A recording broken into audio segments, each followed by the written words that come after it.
Ignacio, querido Diego. Como presidente de Nueva Economía Forum, tengo el placer de darles de nuevo la bienvenida al Foro de la Nueva Economía. Hoy tenemos la gran satisfacción de recibir como ponente de esta tribuna a don Ignacio Garralda, presidente de Mutua Madrileña, y la no más pequeña satisfacción, el honor de que haya aceptado presentarle don Diego del Alcázar, presidente del Instituto de Empresa. La tribuna es suya.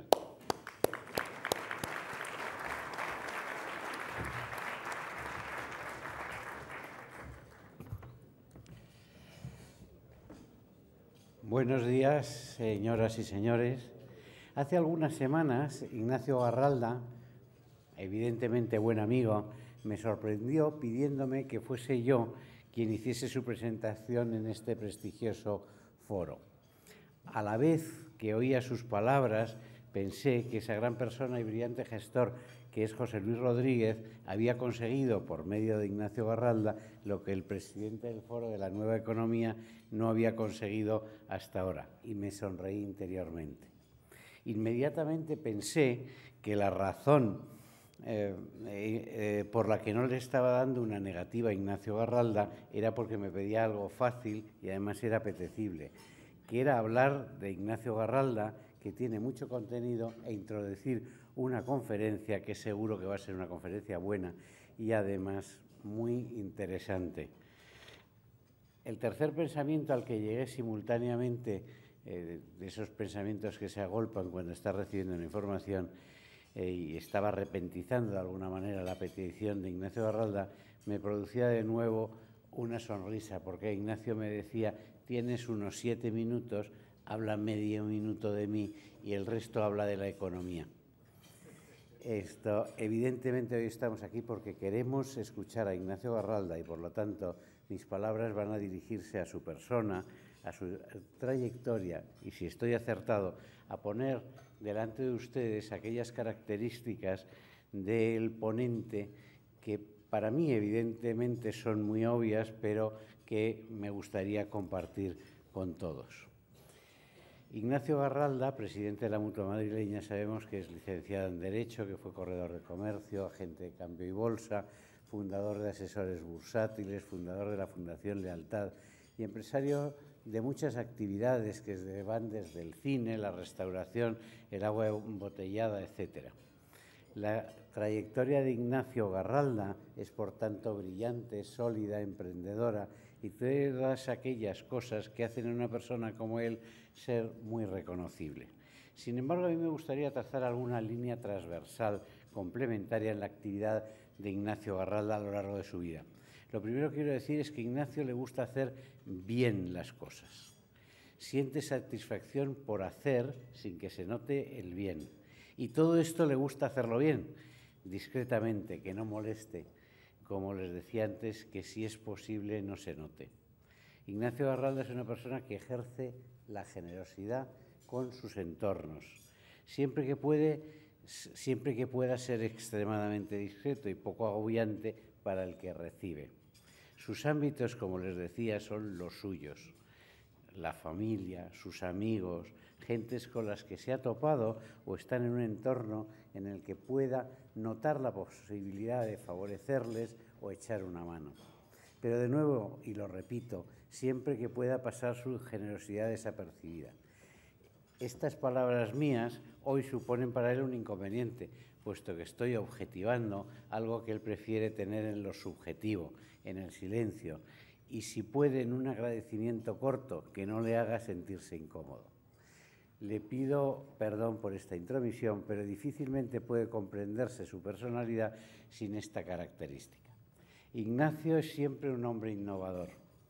Aunque la trayectoria que hemos descrito pasa por la solidez de las oposiciones y de lo que podría considerarse un puesto para toda la vida, en realidad es innovador y emprendedor, como ha demostrado en repetidas ocasiones.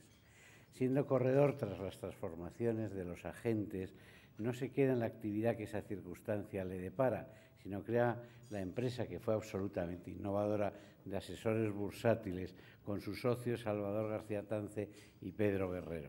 En realidad suponía un cambio en la trayectoria de las entidades financieras, de asesoramiento financiero en la época. Incluso chocaba con banca tradicional y resultó, como todos conocen, un gran éxito hasta que fue adquirida por Morgan Stanley.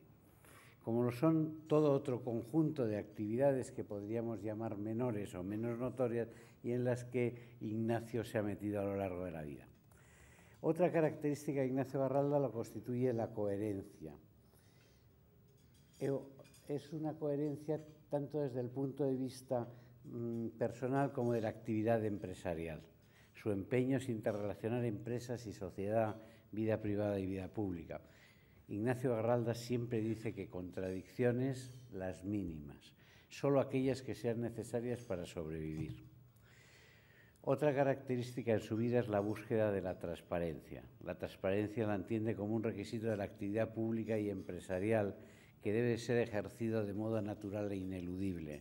En este sentido, podría contarles algunas anécdotas cuasi familiares de vocación de transparencia o de sus primeros años profesionales como corredor y agente, pero creo que es más determinante su apuesta por la transparencia a través de la creación de la Fundación Lealtad junto con sus socios de asesores para dotar a la sociedad de una entidad que garantizase la transparencia absoluta de las entidades dedicadas al tercer sector. Me consta del trabajo y del muchísimo dinero que han puesto de su patrimonio personal cada año para permitir el buen funcionamiento de la Fundación Lealtad. Su manera de ejercer todas estas características personales las vemos hoy en su actuación en la Mutua Madrileña que preside, en donde ha sido capaz de hacer una gran transformación desde la exigencia y la eficacia. Ha sido capaz de manejar con habilidad y eficacia el equilibrio entre shareholders y stakeholders, con todas estas características diferenciales que corresponden en una mutua los mutualistas. Creo que de su mano, y es una nota que abona lo que les decía de la transparencia, se ha conocido desde el primer momento los ingresos del presidente del Consejo y también la política de ayudas perfectamente centrada en las líneas maestras de la propia línea de negocios de la Mutua. Como introducción, desde luego, ya me he pasado de lo que Ignacio Garralda hubiera deseado. Si se decía que la milicia era religión de hombres honrados, hacer las cosas como las hace nuestro conferenciante de hoy es no solamente de hombres honrados, sino de grandes hombres y grandes empresarios. Muchas gracias.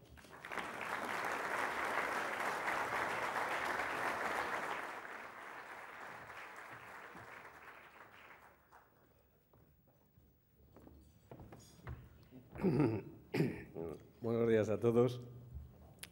Muchas gracias, Diego. Veo que no me has hecho ni caso y que los 2 minutos que te dije que hablases de mí los has alargado y multiplicado por 3. Te agradezco mucho tus palabras de cariño. Eres un gran amigo, pero sobre todo, además de un gran amigo, y se ha demostrado en las palabras que ha dicho, sobre todo un gran empresario.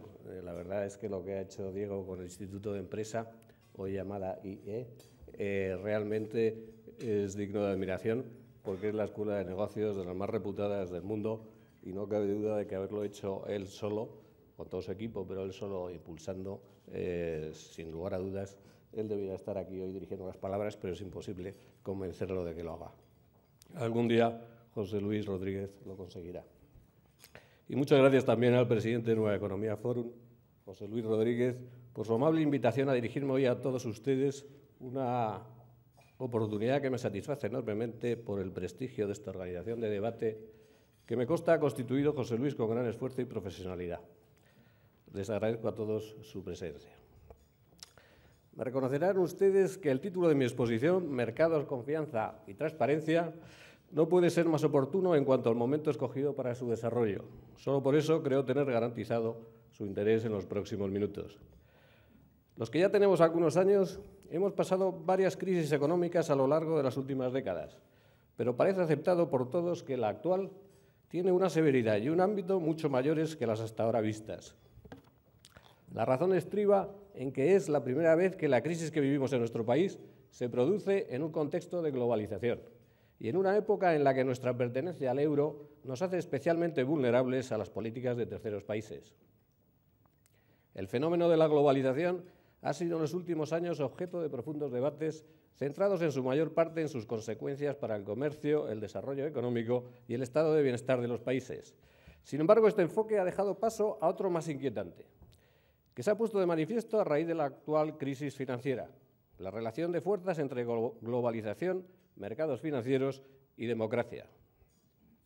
El desarrollo económico basado en mercados abiertos de bienes y servicios ha sido posible muy especialmente gracias a que las democracias modernas se han apoyado en un apalancamiento continuado por parte de los Estados y de las empresas, cuyas emisiones de deuda han sido canalizadas y cubiertas por los mercados financieros. En este entorno globalizado podemos observar que los países saneados y con políticas económicas que respetan los principios de racionalidad económica pueden seguir desenvolviéndose conforme a los patrones clásicos de soberanía nacional y de equilibrio en los mercados financieros. Sin embargo, aquellos países que emprenden políticas económicas irracionales, basadas en presupuestos insostenibles e inversiones decididas al margen de los criterios de rentabilidad, se acaban encontrando, antes o después, con la negativa del mercado a seguir refinanciando sus crecientes volúmenes de deuda. Vemos entonces que cuando estas situaciones llegan al límite, como es el caso de los países rescatados, los mercados se imponen y la soberanía nacional pasa a ser sustituida por la soberanía del acreedor. Tanto es así que incluso los acreedores se permiten exigir un cambio de gobierno, que de democrático pasa a ser tecnocrático. Cuando esto sucede, como ha ocurrido en Italia, estamos tocando el hueso de algo tan serio e irrenunciable como es nuestro sistema democrático de convivencia occidental. Si queremos evitar que los gobiernos democráticos subcontraten a gobiernos tecnocráticos, solo hay un camino: que los ciudadanos ejerzan más presión y control sobre sus candidatos electorales, con el fin de que regularmente estos rindan cuentas a la sociedad. El caso de las elecciones de Grecia del pasado domingo es un ejemplo ilustrativo de que cuando la sociedad exige más información sobre un determinado tema, en este caso la pertenencia no al euro, las decisiones de los ciudadanos expresadas en las urnas suelen ser racionales. Fueron una mayor transparencia y una mejor comunicación las que posibilitaron este cambio de resultado electoral en el transcurso de solo un mes. Si miramos a España, podemos observar cómo la espesa niebla de la desconfianza no solo se siente por los extranjeros, sino que afecta también a los propios españoles. Hace unas semanas tuve la ocasión de echar un vistazo a un estudio realizado por la empresa estadounidense Edelman sobre la confianza en 25 países del mundo. En este informe, los datos de España del 2012 revelan una caída espectacular del nivel de confianza en instituciones clave para el funcionamiento de la economía de nuestro país. A finales del pasado año, es decir, antes de las elecciones, solo el 20% de los españoles confiaba en el gobierno, cuando el porcentaje en el 2010 era del 43%. Solo el 15% confiaba en los bancos, mientras que en el 2010 era casi el 40%. Y solo el 32% confiaba en las empresas frente al 53% de un año antes. La caída de confianza, por tanto, es muy severa. Los indicadores de confianza del CIS reflejan una tendencia parecida y otras encuestas de institutos independientes encargadas y publicadas este mismo mes por diversos medios de comunicación confirman que no solo el Gobierno, sino tampoco la oposición logran despertar la confianza. ¿Cómo hemos podido llegar a esta situación tan tensa y tan difícil? Porque recordemos que no hace tanto tiempo, hace solo 5 años, la economía española tenía una reputación extraordinaria. Es cierto que la crisis iniciada en el verano del 2007 ha afectado a todos los países desarrollados, pero la intensidad de la caída que ha sufrido la imagen de nuestro país no ha tenido comparación con otros países. Tras la crisis, los analistas más críticos han pasado a englobarnos en el grupo de los PIGS, junto a Portugal, Italia y Grecia, y en el mejor de los casos nos denominan país periférico. Denominación esta que nos retrotrae a muchas décadas atrás y que nos recuerda aquella mención de Antonio Machado cuando en 1919 se refería a España como el cansino rabo de Europa. Urge, pues, tratar de recomponer la figura y adoptar medidas que permitan recuperar el terreno perdido. Medidas que afectan a las administraciones públicas y al sector privado, especialmente el financiero. Medidas todas que tienen un denominador común: dotar de mayor transparencia a los mecanismos de toma de decisiones públicas y privadas. Me voy a referir especialmente al mercado financiero, pero déjenme antes que haga una pequeña incursión en el ámbito del sector público. El actual Gobierno parece comprometido con la idea de aproximar más su actuación a los ciudadanos a través del anuncio del proyecto de ley de transparencia, acceso a la información pública y buen gobierno que próximamente se presentará al Parlamento y que parece ir en la buena dirección, al sancionar con inhabilitación a aquellos gestores públicos que falseen, oculten o manipulen cuentas públicas. Pero no es suficiente. Para lograr que los comportamientos de los gobernantes no se aparten tanto de los principios básicos de la buena gestión económica, es necesario que los contratos que se firmen entre los políticos y los ciudadanos en las urnas se basen en información transparente y que estos puedan entender el impacto económico de las propuestas que están impulsando sus gobernantes. Causa de excepción que se aprueben leyes sin un estudio económico serio sobre las consecuencias de todo tipo que puedan acarrear su entrada en vigor.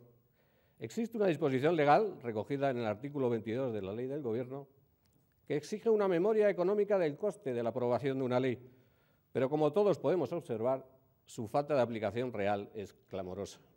En cualquier caso, faltaría un estudio de su impacto y de sus efectos para realizar un deseable análisis coste-beneficio.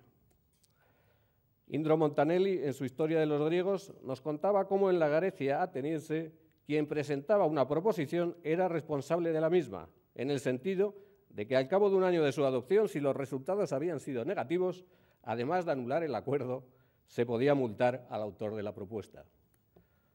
Estoy convencido de que casi todos los que estamos en esta sala apoyaríamos sin vacilación este tipo de medidas, pero en fin, si nos contentamos con ser algo más pragmático, nos deberíamos conformar con un estudio riguroso de las materias con trascendencia económica. En este sentido, quizá debamos felicitarnos porque la crisis está provocando como efecto colateral el nacimiento por fin de la conciencia del contribuyente. La idea del maná procedente del Estado que todo lo financia sin tener que renunciar a algo en compensación se está rompiendo. A partir de ahora, gastos superfluos en televisiones autonómicas y en aeropuertos radiales y aves vacíos deberían ir pasando al olvido. Los políticos, a partir de ahora y gracias a la crisis, deberán tener que argumentar mucho más sus propuestas, suministrar mucha más información y acreditar en mayor medida la bondad de sus políticas. Esta misma transparencia, útil para el ciudadano, también será imprescindible para infundir confianza a unos inversores extranjeros que operan en un mercado globalizado y que observan a diario las distintas operaciones de inversión en deuda pública de los principales países, eligiendo la de los más sólidos. Más nos hubiera valido haber aplicado el rigor económico a iniciativa propia, pero si gracias a la presión exterior logramos tener un sistema económico racional, al menos habremos sacado algo positivo de esta crisis. Tocaría ahora cambiar de tercio y cuestionarnos también si en el sector privado, especialmente en el financiero, una deficiente transparencia ha provocado la desconfianza por parte de los ciudadanos y los inversores extranjeros.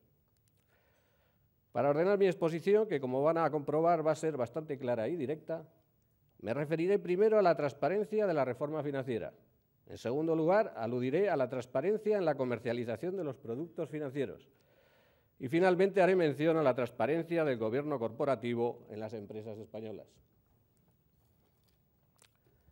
Hablar de la reforma financiera en España es hablar de las cajas de ahorros. Si echamos la vista unos años atrás, sería difícil imaginar el panorama actual en el que instituciones que representaban la mitad del sector bancario español han desaparecido prácticamente del mapa nacional. Ha sido una verdadera pena no haber seguido desde el principio el modelo italiano de transformación de las cajas de ahorro que se aprobó hace una década y que obligó a estas a transformarse en bancos cotizados en bolsa, atribuyendo parte de las acciones a fundaciones creadas al efecto y colocando la otra parte en el mercado. Si lo hubiéramos hecho así, no solo habríamos sometido la gestión de las cajas a la disciplina del mercado, con la consiguiente eliminación de los desvaríos económicos ahora conocidos, sino que habríamos contribuido a sanear el déficit público autonómico y municipal al adjudicarse a estas administraciones los paquetes accionariales que les hubiesen correspondido por haber sido los fundadores de las cajas. En ese afán de no seguir los modelos extranjeros que han probado ser exitosos y de innovar en donde no se necesita hacerlo, el anterior gobierno se adentró en un campo de minas. En la evolución de las cajas, a partir de la crisis, podemos advertir dos fases claramente diferenciadas. La primera, de inacción absoluta, se desarrolló desde el inicio de la crisis en el verano del 2007 hasta mayo del 2010. En esta etapa, en la que el estallido inmobiliario español era patente, las cajas que soportaban el mayor peso de este sector se acogieron a la doctrina oficialista de que nuestro sistema bancario era el más sano del mundo y que, por tanto, no necesitaba hacer grandes cambios. Tuvieron que pasar casi 3 años, mayo del 2010, para que se aprobase la reforma de las cajas, que hacía descansar todo el grueso de la reforma en la creación de los SIP, Sistema Institucional de Protección, que daban lugar a las llamadas fusiones frías y que eran un pobre sucedáneo de las fusiones de verdad. A partir de la modificación de la ley, la reforma tomó un ritmo frenético y en apenas 1 año y medio se produjo la mayoría de las operaciones societarias de consolidación del sector con la autorización acomodaticia del supervisor bancario. Con la perspectiva de los últimos 2 años, no sería aventurado afirmar que las SIP o fusiones frías han sido el resultado de una mente jurídica brillante y de una torpe cabeza económica. El miedo o recelo de las comunidades autónomas a perder sus respectivos virreinatos bancarios creó un engendro que en la práctica expulsó a cualquier inversor extranjero de tomar una participación en el capital de las cajas, pues a la falta de credibilidad de sus balances se sumó un inadmisible sistema de gobierno corporativo. En este escenario tan convulso hemos podido observar dentro de las cajas 2 patrones de comportamientos muy diferenciados. En el primero, podríamos incluir a las cajas con gobiernos corporativos profesionalizados que evaluaron de forma rigurosa los riesgos que asumían y adoptaron decisiones de inversión al margen de criterios políticos. Este grupo no solo podrá continuar su actividad financiera a través de la creación de un banco, sino que seguirá obteniendo recursos que financien su obra social, que no olvidemos era su razón de ser. En el segundo grupo están todas aquellas cajas que naufragaron y hoy están intervenidas o nacionalizadas esperando que un futuro inversor les devuelva a la orilla del sector privado. Estas posiblemente incluso pierdan los fondos con los que alimentar su obra social. Cualquiera que haya sido el camino escogido, ordenado en un caso y agitado en otro, la posición final será la de transformación de las cajas en bancos con un porcentaje de la titularidad de las acciones adjudicado a una fundación o a una caja de ahorros desactivada financieramente. Es decir, el modelo italiano, pero culminado tras un viaje largo, trabajoso y sobre todo muy costoso para el contribuyente.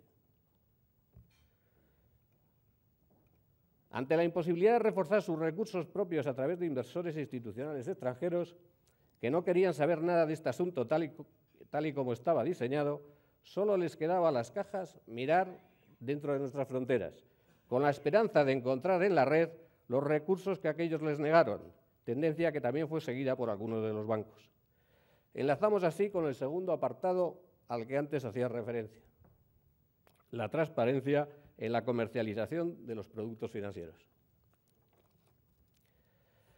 La necesidad de proteger a los inversores particulares fue recogida en una directiva europea, conocida como MiFID, aprobada en noviembre del 2007, y que tenía la finalidad de regular la venta de los productos financieros.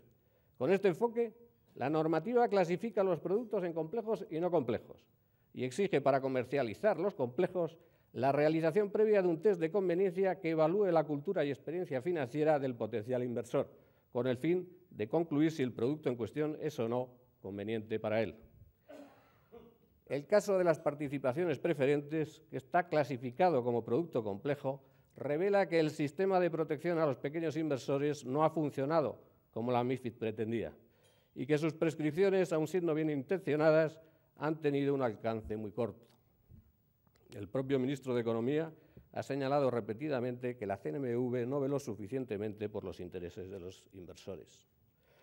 No cabe duda que ha habido entidades que han sido muy cuidadosas en la selección de sus potenciales clientes, mientras que otras han seguido una política indiscriminada de colocación con el consiguiente daño a su relación clientelar.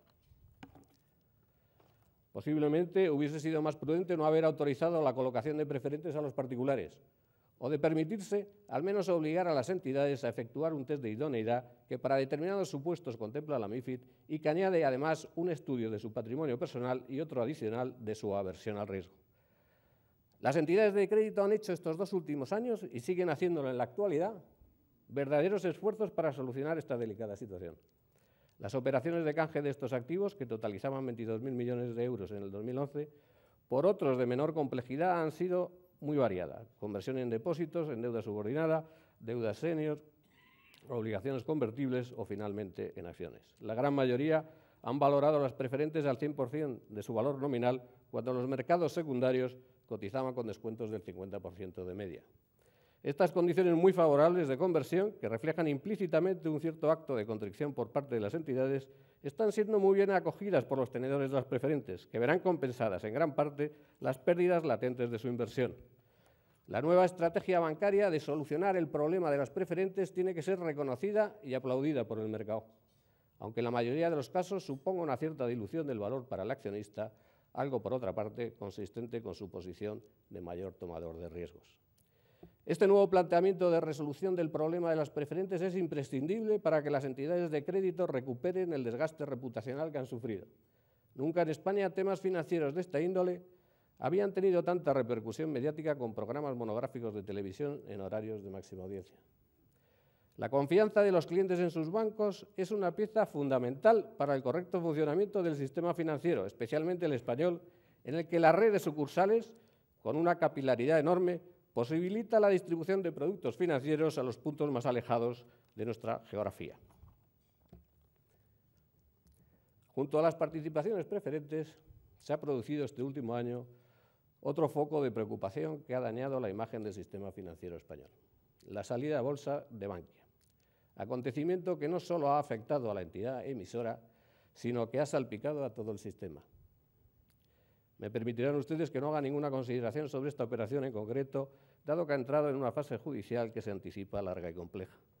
No parece sensato tratar de dilucidar en este estadio tan temprano de la situación quién debe soportar las responsabilidades de la citada operación. Sí, en cambio, es razonable preguntarse si en el ámbito regulatorio están bien delimitadas las competencias de los dos organismos supervisores, el Banco de España y la CNMV. El primero tiene como principal misión asegurar la solvencia de las entidades de crédito y muy especialmente la integridad de los depósitos bancarios, evitando así cualquier riesgo sistémico. El segundo organismo, la CNMV, debe asegurar la transparencia de los mercados financieros y la protección de los inversores, especialmente de los particulares, a los que se les presupone más necesitados de ella. En un análisis un poco simple, podríamos decir que el Banco de España protege a los ahorradores que invierten en depósitos bancarios y la CNMV a los ahorradores que compran títulos valores emitidos por los bancos, sean obligaciones o acciones. Y es aquí, en el caso de las acciones, donde se produce el conflicto de intereses, porque no cabe duda que los depositantes estarán más seguros cuanta más base de capital, es decir, de acciones, tenga el banco en cuestión, y verán con muy buenos ojos cualquier ampliación de capital que refuerce su posición de acreedor. Pues bien, la colocación de Bankia guarda un preocupante paralelismo con lo que sucedió hace 18 años con la ampliación de capital de Banesto. En 1993 la situación financiera de Banesto era extremadamente delicada.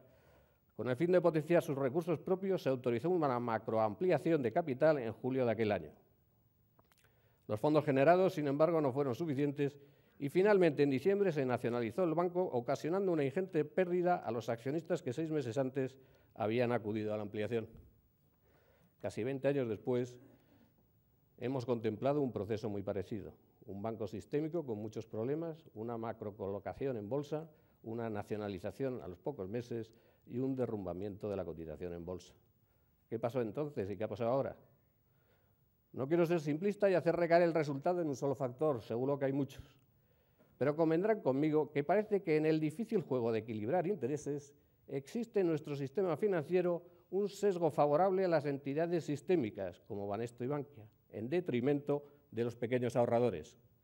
Y hasta cierto punto es comprensible, porque el Banco de España tiene que evitar a toda costa el riesgo de insolvencia de una entidad sistémica, y la mejor forma de hacerlo es capitalizando la entidad en dificultades a través de una ampliación de capital. Pero es precisamente en estas situaciones extraordinarias cuando la CNMV debería velar con extremado celo por la bondad de la información que se suministra al mercado y por la calidad de las prácticas de comercialización a través de la red. Lejos de ser deseable una plácida convivencia entre supervisores, lo recomendable es que haya una sana tensión entre ellos porque defienden intereses contrapuestos.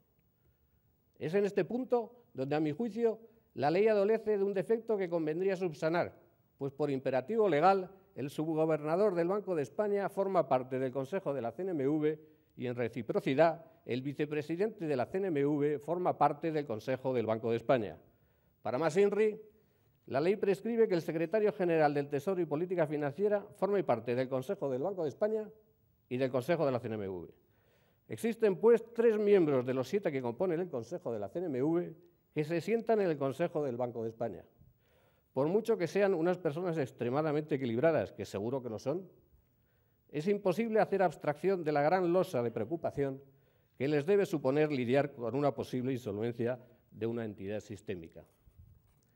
Si no queremos que se vuelvan a producir un descalabro como los 2 que he mencionado, es recomendable cambiar la ley porque nadie nos asegura que no vuelva a pasar en un futuro cercano. La independencia real de la CNMV es esencial para que pueda proteger a los inversores, incluidas las situaciones extremas como las vividas. Y sería un acierto romper cuanto antes esos lazos de consanguinidad con el Banco de España. Para finalizar, nos quedaría hablar de la transparencia en el gobierno corporativo de las empresas españolas, incluidas también las bancarias. La actual crisis ha provocado una creciente tensión entre los propietarios de las empresas, los accionistas, y los gerentes de las mismas, los ejecutivos. Tensión que parece de mayor intensidad en las empresas financieras. La corriente de una mayor fiscalización por parte de los accionistas está propagándose por todos los países desarrollados y es un reflejo más de que la globalización no afecta solo a los derechos económicos, sino también a los derechos políticos. No se puede dejar de destacar el muy importante papel que en este ámbito están jugando los proxy advisors, que tienen por objeto asesorar y representar a los inversores institucionales en las juntas generales de accionistas. Ya hay incluso alusiones a la primavera de los accionistas, en referencia a la primavera árabe. Este movimiento está liderado por instituciones de primer nivel y no por accionistas que reclaman su minuto de gloria en las asambleas, lo que hace prever que no sea una tendencia pasajera, sino una acción organizada para hacer cumplir a los ejecutivos las recomendaciones de transparencia y buenas prácticas de gobierno corporativo. Aunque tales recomendaciones son de tipo muy variado, sobresale una sobre todas las demás debido, sin duda, a la especial sensibilidad que sobre ella ha provocado la crisis, la transparencia de las remuneraciones del Consejo de Administración. Todos estos días se están publicando datos sobre las juntas generales anuales de muchas empresas extranjeras en las que las propuestas de remuneración sometidas a votación, que no son vinculantes pero sí preceptivas en muchos países, son echadas abajo por parte de los accionistas. Casos como los de Aviva, Citigroup, Astra se añaden a la cada vez más larga lista de votos de castigo. El tema de las retribuciones del Consejo ha pasado por un proceso que le ha llevado desde una primera fase, en la que podría ser considerado como una cuestión interna de la empresa y de su política más o menos aperturista en lo relativo a la comunicación, a otra fase posterior en la que el mercado y sobre todo la sociedad exigen de forma enérgica que la información en esta materia sea pública. Y la razón estriba precisamente en la actual crisis y en la consideración de que la remuneración del Consejo puede, como en ocasiones ha pasado, estar diseñada en contra de los intereses a largo plazo de los accionistas. Y en este punto, con razón, estos exigen saltar por encima de cualquier excusa fundada en la privacidad de los miembros del Consejo y piden conocer el sistema retributivo del Consejo. Si los accionistas actuales y potenciales quieren tener una prueba irrefutable de que los intereses del Consejo y los intereses de la empresa están perfectamente alineados, tienen forzosamente que saber cuáles son las retribuciones de los miembros del Consejo. No parece que haya otra alternativa. De las juntas generales que se están celebrando en el extranjero, sobre todo en los países anglosajones, se deduce con claridad que los actuales accionistas parecen estar cansados de la dinámica en la que ha entrado este juego. Sienten como el legislador va siempre detrás de un objetivo que nunca logra alcanzar. Primero empezaron las stock options, que cayeron en desuso con sus restricciones. Luego las remuneraciones se desviaron a los fondos de pensiones, que al pasar a ser públicas se empezaron a moderar. Y cuando ya parecía que todo era transparente, al publicarse también las remuneraciones variables, los accionistas de algunas empresas descubrieron con asombro cómo bajando los beneficios y hundiéndose la cotización en bolsa, que son los 2 indicadores relevantes para ellos, las remuneraciones variables de los consejeros, en cambio, se mantenían o incluso subían. Y en estos casos los accionistas se preguntan, ahora con razón, ¿cuáles son los indicadores económicos cuyo cumplimiento permiten denegar esos bonus? Misterio absoluto. Si nos centramos en España, las dos únicas recomendaciones del Código Unificado que en el 2010 eran seguidas por menos de la mitad de las compañías del IBEX eran las relativas a las retribuciones de los consejeros. La resistencia de las compañías del IBEX a cumplir tales recomendaciones tuvo que ser vencida por una intervención directa del legislador que en la Ley de Economía Sostenible ha obligado a que en las Juntas Generales que se están celebrando estos meses del 2012 se someta a votación consultiva de los accionistas la retribución del Consejo. Si bien, próxima a finalizar la temporada de juntas, no parece que vaya a haber grandes sorpresas en esta materia. Pero medidas como hacer públicos los indicadores que disparan la remuneración variable y los resultados de las votaciones de las Juntas Generales a través de un hecho relevante comunicado a la CNMV serían muy bien recibidos por los accionistas, que no olvidemos son los que arriesgan sus ahorros y quienes son los propietarios de las empresas. Termino ya. A lo largo de mi exposición he tratado de convencerles de la importancia que tiene la transparencia para lograr obtener la confianza de los mercados, los inversores y los ciudadanos. Es cierto, sin embargo, que la transparencia no es la panacea y que para garantizar el acierto de las medidas emprendidas se debe exigir, además, análisis, rigor y buen criterio en la toma de decisiones. Pero también en este ámbito la transparencia juega su papel, ya que la mejor forma de asegurarnos que los gerentes, los supervisores y los gobernantes aciertan en su actuación es precisamente obligándoles a rendir cuentas de forma regular. Así, el propio sistema ayudará a elegir a aquellos directivos y dirigentes que hayan probado su valía y aptitud e impedirá que los que no están en ese grupo encuentren en la opacidad la perfecta coartada para perpetuarse en sus cargos. No se debe ocultar que pedir cuentas implica una determinada actitud y en ocasiones un cierto trabajo, porque en caso contrario todo queda en un puro formalismo, algo tan típico de nuestro sistema. En este sentido, sería importante sustituir la cultura de la queja, a la que los españoles estamos tan apegados y que va asociada a la pasividad y al derrotismo, por la cultura de la exigencia, que implica una actitud proactiva y diligente. Hoy más que nunca España la necesita. La necesita porque no podemos permitirnos volver a ser el cansino rabo de Europa y porque no podemos perder el tren de bienestar y crecimiento que supone Europa. Quizás también hoy más que nunca la idea de Europa parezca débil y fragmentada, pero aún así, o quizás precisamente por ello, España tiene que participar de forma protagonista en su consolidación final. Ortega, gran convencido europeísta, escribía en 1930 en La rebelión de las masas que Europa es un enjambre, muchas abejas y un solo vuelo. 80 años después, y a la vista de lo que está pasando, nadie puede negar la cualidad de visionario de Ortega con el símil del enjambre. Ciertamente, es una pena que el zumbido actual no deje alzar las voces de verdaderos líderes europeos de los que estamos tan necesitados. Pero lo definitorio de Ortega es su alusión a un solo vuelo. Es aquí donde se esconde el secreto del éxito y es ahí donde reside la grandeza del proyecto europeo, porque precisamente es esa idea de unidad la que permitirá a Europa tomar la altura necesaria para codearse con las principales naciones del mundo, desarrolladas o emergentes. Nuestra salida de la crisis, una vez que superemos el régimen penitencial a la que nos están sometiendo, pasará por unirnos al crecimiento que necesariamente tiene que proporcionar los estados más potentes de Europa. Solo en ese momento podremos empezar a disfrutar del desarrollo y del bienestar a los que aspiramos. Solo entonces podremos, además, volver a recuperar la plenitud de nuestra soberanía. Muchas gracias.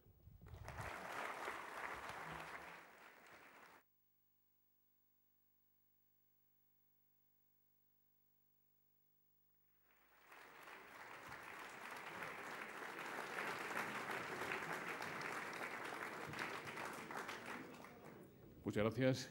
Muy interesante conferencia, don Ignacio. Seguramente también serán interesantes las respuestas a la multitud de preguntas que trataré de hacerle. Le ruego que, en lo que pueda, abrevie las contestaciones. José Manuel González Huesa dice: ¿usted, que vive la economía real, cree que en 2013 España volverá a crecer y se superará esta etapa de recesión? Hay más preguntas. ¿Cuál es su receta o qué cree que deberíamos hacer para salir de la crisis? ¿Hay alguna solución a corto plazo? Bien, la primera pregunta, como siempre, es la más difícil, ¿no? Porque esa es la pregunta del millón. Yo personalmente creo que efectivamente el año en el que estamos, en que todos los pronósticos del consenso del mercado están diciendo que el PIB va a bajar un 2%, alrededor del 2%, 1,7, 2, dependiendo de los foros o organismos que emitan el diagnóstico, pues va a ser difícil que en el 2013 ya estemos en positivo. Va a ser realmente difícil, ¿no? Sobre todo, no cabe duda que también dependerá mucho de las condiciones que nos pongan en Bruselas, que van a ser muy determinantes para ver cuál va a ser el crecimiento que nos dejan tener desde fuera, ¿no? Es muy difícil crecer cuando el proceso en el que estamos inmersos es el desapalancamiento, o sea, desendeudarse. Cuando tienes que pagar las deudas es muy difícil pagar las deudas y encima mantener un bienestar y un crecimiento. Ese proceso de desapalancamiento yo creo que va a ser casi imperativo, ¿no? Porque están empeñados en Bruselas y casi también deberíamos, sin que nadie nos lo exigiese, hacerlo nosotros de motu propio, el bajar el nivel de endeudamiento. Eso va a provocar, lógicamente, cierto efecto contractivo, porque cuando tú pides deudas y haces inversiones y gastos, pues es cuando la economía crece, como hemos crecido en los últimos años. Pero cuando tienes que devolver las deudas, pues será más difícil crecer en el 2013, ¿no? En principio, si hacemos un análisis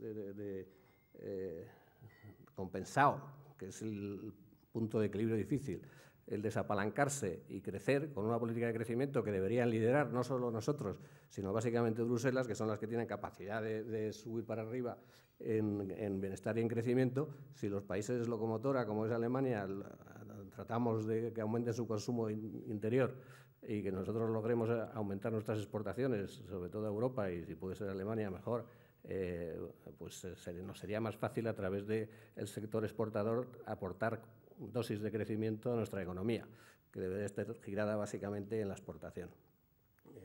La política de austeridad de gasto poco, San Francisco de Asís decía que él para vivir necesitaba poco y lo poco que necesitaba lo necesitaba muy poco.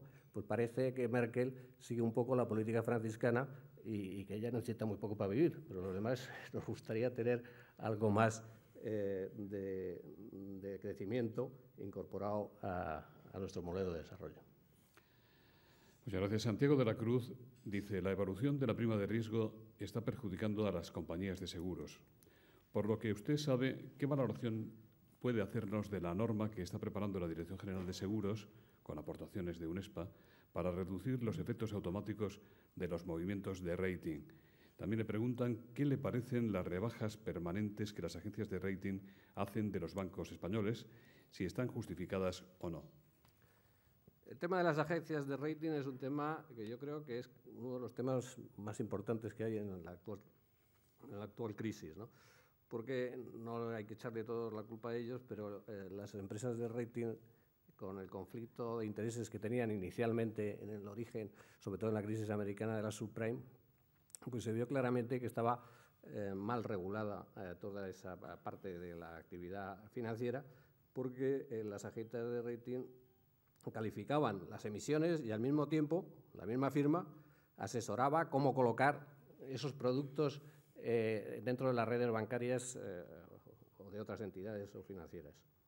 Claro, el conflicto de interés es manifiesto, porque si tú quieres colocar, tienes que calificar más alto. Entonces, ese conflicto de interés yo creo que hay que solventarlo y claramente poner barreras entre los que lo califiquen por un lado y los que asesoren por otro en la colocación de los productos, y así no habrá que califiques y no haga otra cosa más. Y también la nomenclatura de las propias agencias de rating era un poco engañosa, porque cuando daban la calificación de AAA a productos muy complejos y de muy difícil valoración, incluso de su propio riesgo, como eran todos los títulos de titulizaciones que se produjeron en el 2008, pues realmente le daban la calificación de AAA y todo el mundo asumía que tenía el mismo riesgo que el AAA, por ejemplo, de Estados Unidos, no tiene mucho sentido creer que tienes el mismo la misma calificación crediticia de un título emitido por Estados Unidos, por el gobierno, por el Tesoro americano, que una triple A emitida por una titulización de segundo o tercer rango. Entonces, yo creo que sería bueno que la nomenclatura de los títulos complejos fuese diferente a la nomenclatura tradicional de los títulos de las obligaciones ordinarias. En cualquier caso, parece que las empresas de rating están sometidas, y salía ayer en el Parlamento Europeo, están sometidas a una serie de controles que les van a obligar a hacer los ratings en determinadas fechas que tienen que anunciar previamente. También les van a obligar a desvelar su metodología, e incluso ponía en la prensa ayer que les iban a hacer responsables civilmente en el caso de cambios o de errores de metodología, de tal forma que parece que se le mete bastante más presión a las agencias de rating, que pueden empezar a perder casos judiciales y a tener que responder civilmente en el caso de que no hagan bien su trabajo. Y lo más importante de todo, yo creo, aparte de estas pequeñas modificaciones, es quitar el poder que tienen las agencias de rating. Y para quitarles el poder omnímodo que tienen las agencias de rating, la mejor forma es que el propio legislador no le dé tanta poder o tantas prerrogativas a las agencias de rating, que sean ellas las que a través de su calificación digan si estas colocaciones se colocan o no, si un emisor puede financiarse o no puede financiarse, porque si no tiene la calificación suficiente queda marginado de los circuitos financieros. Entonces, parece que ahora mismo hay un grupo de trabajo en la propia Comisión Nacional del Mercado de Valores español, y seguramente también a nivel europeo, en el que se está tratando de desvincular tanto las inversiones de las empresas de seguros a una determinada calificación de las empresas de rating, que no sea un criterio tan automático como si es AAA puede, si es doble no puede, en el que no sea ese automatismo tan brutal que hay ahora lo que necesariamente vaya a una inversión de uno u otro emisor.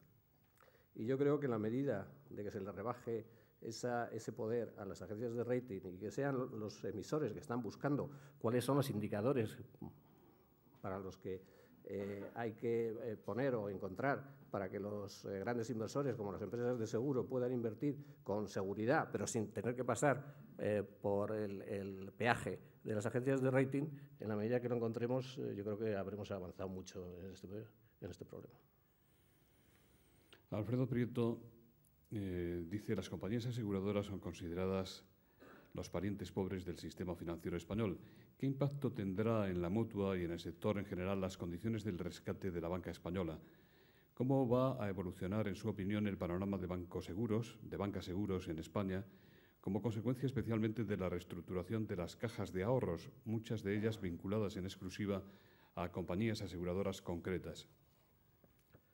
Bueno, ese es un tema que está ahora encima de la mesa, porque precisamente con la consolidación del sector seguros, pues casi todas las empresas o las cajas de seguros tenían acuerdos en exclusiva con una determinada compañía de seguros, que al fusionarse ahora resulta que tiene 2 o 3 acuerdos. Entonces, hay lógicamente negociaciones a todos los niveles para tratar de conciliar estos intereses enfrentados y ver quién se queda a lo mejor con un determinado ramo y quién a lo mejor precisamente también indemnizando y saliendo totalmente de la comercialización de las cajas de ahorro, y eso es un proceso que está totalmente abierto, pero que no cabe duda de que sería bueno que se llegase a un acuerdo dentro de las propias cajas o de los actuales bancos, que ya son bancos, con las compañías de seguros, para que el reparto de la nueva red de comercialización originada por la consolidación fuese pacífica, sin tener que acudir a los tribunales o a los arbitrajes. Eduardo del Correca, de 5 Días, dice: ha dicho usted que las cajas deberían haber cotizado desde hace tiempo. ¿Y las mutuas de seguros y su empresa, Mutua Madrileña? Bueno, eso es un tema que lógicamente está abierto. En principio nosotros, yo creo que el Consejo y la propia Mutua no tiene ahora un interés a corto plazo en desmutualizarse. Básicamente porque yo creo que la desmutualización de las entidades viene básicamente originada o forzada por la necesidad de pedir capital a los mercados. Cuando no tienes capital dentro de tu balance y tienes que ir a los mercados, no hay otra forma de pedir capital a los mercados que a través de una sociedad anónima y de una colocación de acciones. Y entonces, forzosamente, te tienes que convertir en una sociedad anónima y desmutualizarte. Ahora mismo la Mutua está llevando toda su inversión con recursos propios y todavía tiene bastantes recursos líquidos para seguir acometiendo fases de desarrollo de su plan estratégico sin necesidad de pedir al mercado más capital. Mientras no necesitemos más capital, creemos que estamos en una posición bastante equilibrada y bastante cómoda y no necesitamos acudir al mercado. Cuando necesitemos acudir al mercado o el gobierno corporativo tuviese problemas de cualquier índole, entonces lo mejor sería, no cabe duda, salir y desmutualizar y salir a bolsa. Pero en el corto plazo, desde luego, mientras mantengamos esa autonomía financiera, no existe ningún incentivo a desmutualizarse. Fernando Tadeo, del Economista, dice: tras la compra de Grupama, ¿la Mutua va a aprovechar oportunidades de crecimiento en España o solo va a mirar al exterior? Claudio Valencia dice: ¿en qué países de América Latina y del resto del mundo basarán ustedes su estrategia de crecimiento internacional, bien mediante adquisición de activos en otras aseguradoras, bien mediante filiales? ¿Seguirá la Mutua apellidándose madrileña o están considerando ustedes un cambio o el uso de marcas de productos o divisiones distintas para crecer en mercados españoles e internacionales? Bien, nosotros seguimos en nuestro plan estratégico creyendo que tenemos opciones en España de desarrollo, tanto en la parte de seguros como en la gestión de activos, y en la parte de gestión de activos estamos manteniendo conversaciones con bastante gente implicada.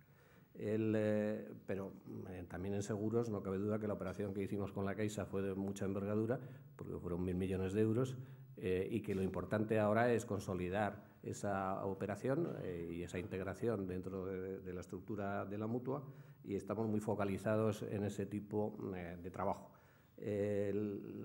También parece razonable pensar, igual que la operación de la Caixa nos ha supuesto la salida al resto de la geografía española, antes estábamos muy localizados en Madrid, parece lógico también que el plan estratégico, y así viene contemplado en el mismo, es salir fuera de España. Y en principio, pues de los análisis que hemos hecho, hemos tachado una serie de países y nos hemos quedado con Europa, más bien Europa del Este y Latinoamérica. Y esos países ahora mismo, después de verano, vamos a empezar a estudiarlos. Yo creo que en Latinoamérica hay 4 países que están ahora mismo en una fase inicialmente más atractiva, que podrían ser México, Brasil, Colombia y Perú. Y esos 4 países yo creo que seguiríamos estudiándolos más profundamente. Lógicamente, por ejemplo, en Argentina no pensamos hacer absolutamente ni un solo movimiento. ¿Cómo lo entiendo? Entiendo, porque no nos gusta que los gobiernos practiquen piratería de Estado. Entonces, ese es el único país que está tachado. Todos los demás están sometidos a estudio. En cuanto a la marca, nosotros empezamos, lógicamente, la denominación oficial es Mutua Madrileña Automovilista. Dejamos caer, oficialmente sigue habiendo, lógicamente, esa denominación, pero desde el punto de vista de marca comercial, automovilista ya prácticamente no la usamos mínimamente y prácticamente no la usamos nada. Porque nos metimos en el negocio de salud y de hogar y parecía que era constreñirnos demasiado a auto. Quitamos auto porque nos pasamos a ramos de otro tipo de ramos. También madrileña vamos a seguir utilizándola, pero también no cabe duda que con esa expansión fuera de Madrid, y si salimos fuera con mayor motivo, y sobre todo también un poco porque el reconocimiento de marca, que vemos los estudios que estamos haciendo, ya la gente nos sitúa como la Mutua, y los anuncios en televisión básicamente vienen orientados con la marca Mutua, no decimos casi bien escrito madrileña, pero es la Mutua, pues no es descartable que comercialmente demos un paso más y que nos llamemos la Mutua en breve periodo de tiempo. Con permiso de las otras mutuas. Siempre con permiso de las otras mutuas, que absolutamente tenemos muy buenas relaciones con ellas, pero vamos, es una marca comercial. La parte legal esa es intocable. Muchas gracias. Le voy a ofrecer el micrófono a don Emilio de Ontiveros. Profesor Ontiveros. Bueno, pues muchas gracias. Muchas gracias, José Luis. Atiendo tu sugerencia de intervención en este coloquio con mucha satisfacción. Es fuego, amigo, no se preocupe, don Ignacio. Con mucha satisfacción. Tengo la oportunidad, efectivamente, de escuchar de forma periódica a Ignacio Garralda y verificar punto por punto los principales aspectos que ha destacado Diego del Alcázar, ¿no? Que, si él me permite, podrías agregarlos en un enunciado, ¿no? Yo creo que Ignacio es la expresión de esa suerte de regeneracionismo empresarial, institucional, de dominio de la sociedad civil que economías como la nuestra precisan. Porque la evidencia nos dice que sin calidad institucional no hay progreso, no hay prosperidad a largo plazo, ¿no? Ojalá y hubiera muchas personalidades de ese tenor, no solamente en el grado de consecuencia con el que aplica sus enunciados, que eso se ve en el día a día de la conducción de la empresa, de la mutua que dirige, sino también en la expresión, digamos, de líneas de acción desde una libertad, como ha puesto de manifiesto en esta conferencia, ciertamente encomiable, ¿no? Yo creo que ha tocado todos los puntos básicos que hoy están encima de la mesa, no solo en nuestro país, sino en aquellas economías que quieren hacer del capital social, del capital institucional, vectores de crecimiento. Yo me permitiría preguntarle hasta qué punto, porque de alguna forma ha fluido transversalmente en su intervención. Ha hablado de fortaleza institucional, de transparencia, de protección de los inversores como corolarios, digamos, de esta crisis, pero menos referencias, aunque yo sé que son importantes para él, de educación financiera. Porque en última instancia yo creo que las exigencias, las reformas pueden venir de arriba abajo o pueden ser en última instancia reclamadas, como ocurre en todo el movimiento del activismo de los accionistas con el que ha empezado su intervención, pueden venir reclamadas de abajo arriba como consecuencia de la disposición de un mayor grado de alfabetización, de educación, de cultura financiera. Y la otra gran cuestión, porque efectivamente Ignacio es un observador con criterio para opinar sobre esto, nuestro país, nuestro sistema financiero es un sistema financiero dentro de esa tipología de los basados en los mercados o los basados en los bancos, en los intermediarios, que pertenece a esta última categoría. Probablemente la economía española es la más bancarizada de la OCDE, para bien y para mal. Hasta el 2007 para bien y muy bien, porque nuestro sistema financiero era eficiente, etcétera, etcétera, ¿no? Para conseguir esa mayor transparencia, esa mayor eficiencia, ¿deberían tener un mayor peso los mercados frente a los intermediarios convencionales? Muchas gracias, don Emilio. Don Ignacio. Bueno, coincido absolutamente, quizá por el tiempo que tenía para desarrollar mi intervención no he hecho mención a ello, pero la educación financiera es esencial. Es esencial y que se debería hacer, por supuesto, desde edades muy tempranas. De hecho, yo creo que hay un programa piloto de la CNMV y no más sé con qué colegios. Sé que hay 3 o 4 que hacen una experiencia piloto con la CNMV y ese es un movimiento que debería profundizarse y generalizarse, ¿no? Hoy en día es que no se puede ir casi a la calle sin saber cómo se entra en un banco y cómo se negocia con un banco, desde la hipoteca hasta los depósitos bancarios, hasta las obligaciones, ya quizá las acciones sean de mayor nivel, pero antes, que prácticamente no había relación con los bancos, o la gente tenía su libreta de ahorros como mucho y tenía sus sobrecitos en casa con los gastos asignados para el mes, pues ahora ese tipo de economía desaparece y ya todos desde jóvenes tienen una especie de presupuestación de sus gastos y por tanto tienen que llevar su balance interno en la cabeza de cuáles son los gastos. Y dentro de ello, pues toda la cantidad de productos financieros que hay tienen que ser conocidos por la gente, ¿no? Y lo ideal es, por supuesto, que también esa formación se expanda a la propia red bancaria. No cabe duda de que la red bancaria española es muy potente, tiene sucursales prácticamente por toda la geografía española y también es bueno que el propio personal de las entidades bancarias tengan el suficiente nivel como para enseñar a los clientes, que hay muchos, sobre todo en las zonas rurales, que lógicamente los conocimientos son mínimos. También es bueno no solo a los estudiantes, sino a todos aquellos que tengan contacto con los clientes finales, tengan un cierto nivel de preparación financiera.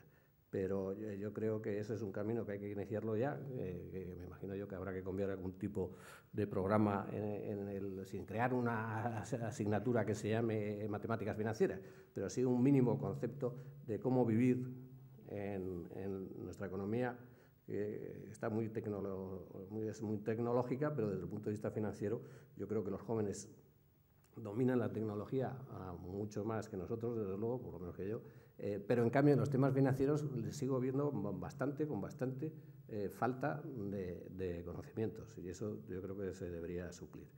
En cuanto a el sistema bancos versus mercados, yo soy un fiel defensor de los mercados. Los mercados yo creo que dan mucha más liquidez a todas las operaciones, dan una información mucho más abierta. No cabe duda que los mercados, que los bancos cumplen su papel, pero cuando hay mercados, yo creo que la liquidez que suministran los mercados no puede ser suplida por los bancos. La información e incluso la formación que exige tener a la ciudadanía cuando el modelo es de mercados es superior al nivel de educación financiera de aquellos países que están bancarizados. Cuanto más educación financiera, más mercados. No sé si es a lo mejor la relación inversa, cuanto más mercados, más educación financiera, pero hay una correlación clara, no sé si de causalidad, pero sí de correlación entre educación financiera y economías basadas en mercados. Los mercados tienen que ser organizados unos y otros no tan organizados, no se necesita que sean todos absolutamente organizados, pero sí la información que fluya de forma simétrica para todos los protagonistas de los mercados y todos los intervinientes de los mercados, yo creo que eso es una pieza esencial para transmitir seguridad de que todo el mundo tiene las mismas armas para negociar en los mercados y que es tratado de una forma simétrica a todo el mundo. Cristina Contreras le pregunta, ¿qué valoración puede hacernos hoy de los resultados del impulso a la diversificación territorial y de productos y del margen de contribución al grupo que ha supuesto la compra del 50% de Segurcaixa a Deslas, un gran salto cualitativo y cuantitativo, diluyendo el peso del seguro del automóvil en el conjunto? Bueno, pues antes las primas para la mutua, el 75% era Madrid y ahora es solo el 50%. Eso nos da claramente idea de que la diversificación que hemos hecho geográfica es muy grande. Y en cuanto a seguros de salud, pues más o menos de ese ámbito, ¿no? Si integramos la totalidad de las primas de Adeslas, de Segurcaixa Adeslas, incluso sería muy superior, sería el 70% Segurcaixa Adeslas, 30% mutua madrileña tradicional, digamos, ¿no? O sea que claramente la diversificación tanto geográfica como sectorial ha avanzado a grandes pasos, ¿no? Ahora nos quedaría la diversificación internacional. Yedra García le pregunta cómo ve usted el futuro del sistema sanitario español actual y si prevé un aumento del número de asegurados. Yo creo que antes nos decía o hablábamos un poco de cómo salir de la crisis en la que estamos. Y yo creo que dentro de los paquetes de austeridad a los que nos van a someter es casi indefendible el no introducir el copago. Yo creo que en toda Europa, y por eso no nos lo van a permitir, porque en toda Europa hay copago, es raro que a nosotros que estamos endeudados y que nos van a someter a una especial vigilancia nos permitan tener un sistema sanitario absolutamente sin ningún copago. El único país que no tiene copago es el Reino Unido, pero sí que tiene una oficina o un sistema que se llama NICE, que trata de ver cuáles son las coberturas que están incluidas en el seguro médico gratuito y ver cuáles están cubiertas y cuáles no, y cuáles de los nuevos tratamientos, que los nuevos tratamientos suelen ser de los más caros, cuáles se pueden dar a los pacientes y cuáles, aun sabiendo que a lo mejor cura a un determinado paciente, el coste es de tal magnitud que estás quitando recursos a otra serie de actividades, ¿no? Con lo cual, yo creo que una reducción del gasto sanitario público es esencial y yo creo que además sería muy bueno, porque ahí no es tanto, igual que reducir los gastos de educación, a mí realmente no me gusta nada, porque la educación yo creo que es la mejor inversión para el futuro. Y ya suficiente es que a nuestros hijos les estamos mandando a una economía de lo más triste y que van a tener varios años por delante con muchas dificultades como para encima rebajar los gastos nuestros en educación. Yo creo que no cabe duda que la Universidad Española no está dentro ni mucho menos de las mejores, pero reducir la educación yo creo que sería un error. En cambio, reducir la sanidad yo creo que es algo imperativo. Julio Martínez, Mutua ganó el año pasado 179,1 millones de euros, un 9,7% más que el ejercicio anterior. ¿Se mantiene la tendencia para este año descontando el beneficio extraordinario por la venta de 4,5 millones de títulos de Repsol a 22,11 euros por acción? Muy diferente el valor al que ayer tuvo esta acción.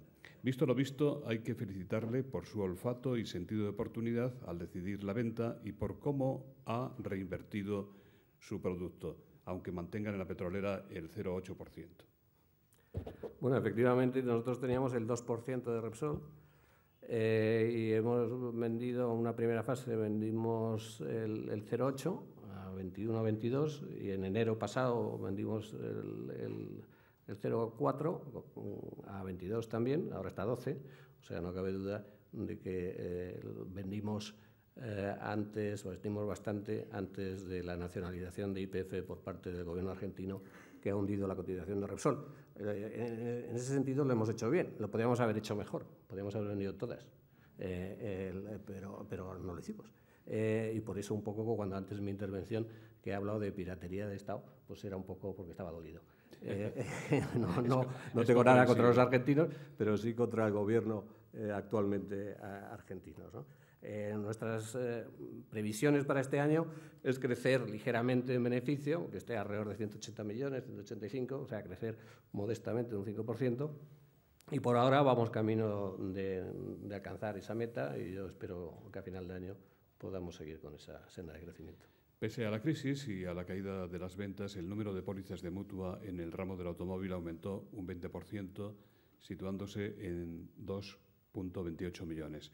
¿Están dispuestos a seguir creciendo en este ramo, en dura competencia y a base de incentivos a los ya clientes por la captación de nuevos asegurados y de otras promociones de marketing?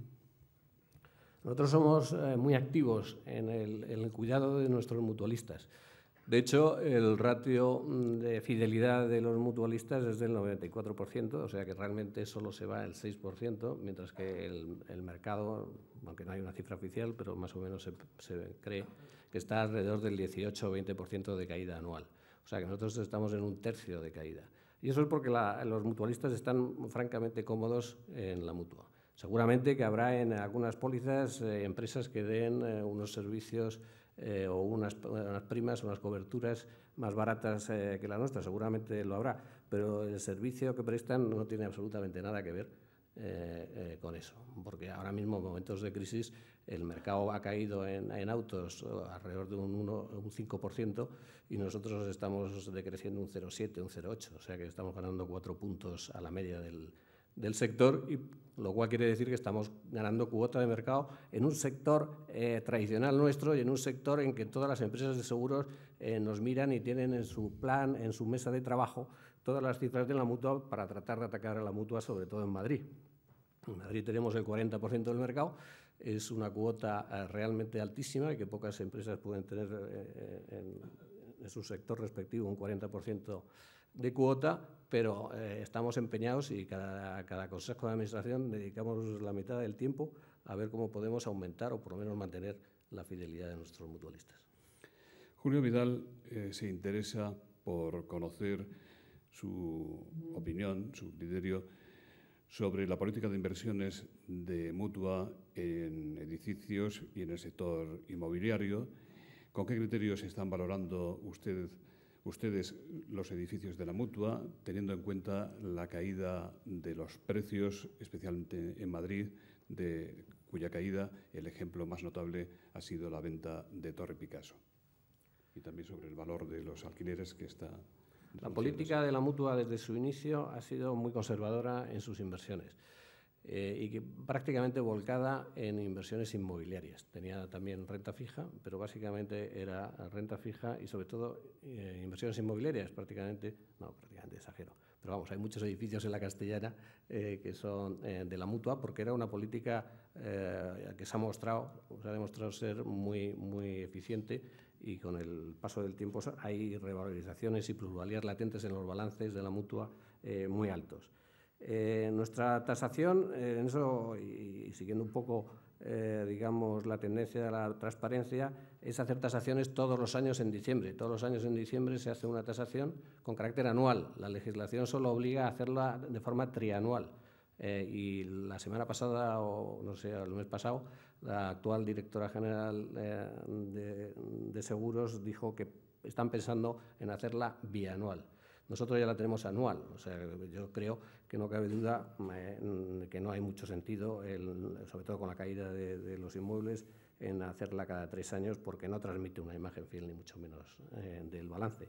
Nosotros seguimos teniendo ahí como 500 o 600 millones de plusvalías latentes.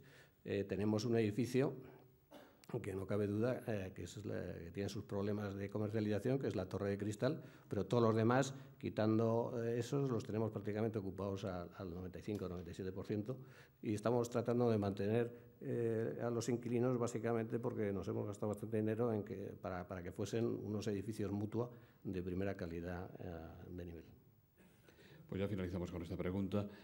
¿Ve factible usted un euro a 2 velocidades y tal y como decía Paul Krugman ayer, un escenario en el que España se vea obligada a volver a la peseta? No, no la veo absolutamente para nada. Yo creo que en eso hay que ser categórico, porque una cosa es el rescate y otra cosa es la salida del euro. Son dos cosas totalmente diferentes. No cabe duda de que a lo mejor si las cosas con el rescate no se desarrollan de forma conveniente, en un hipotético caso se puede salir del euro. Pero yo lo que veo es que a lo mejor si las cosas no se hacen bien, puede en el peor de los casos haber un rescate soberano. Ahora lo tenemos bancario, puede en el peor de los casos haber un rescate soberano, pero en ningún caso una salida del euro, porque la salida del euro sería dramática para España, sería un empobrecimiento y volver. Pero lo que sí veo es que más que una Europa de 2 velocidades, hay una Europa de 2 soberanías. Aquellos países que tengan saneada su balance, bueno, sus presupuestos, tendrán mucha autonomía y podrán ejercer su soberanía nacional en toda su plenitud, y aquellas que no hayan hecho bien sus deberes tendrán una soberanía reducida. Entonces, más que de Europa de 2 velocidades, habrá Europa de 2 tipos de soberanía. Ha sido una intervención magnífica que nos ha ayudado a entender mejor la profundidad del bache en el que nos encontramos. Ojalá los visos de optimismo que usted, a pesar de todo y de la gravedad de la situación, nos ha descrito, veamos la salida del túnel lo más pronto posible. Don Ignacio, muchas gracias. Muchas gracias también a don Diego. Ha sido magnífico el aperitivo de la ponencia que mantendrá próximamente, sin fecha determinada todavía, en este foro de la nueva economía. Muchas gracias. Gracias.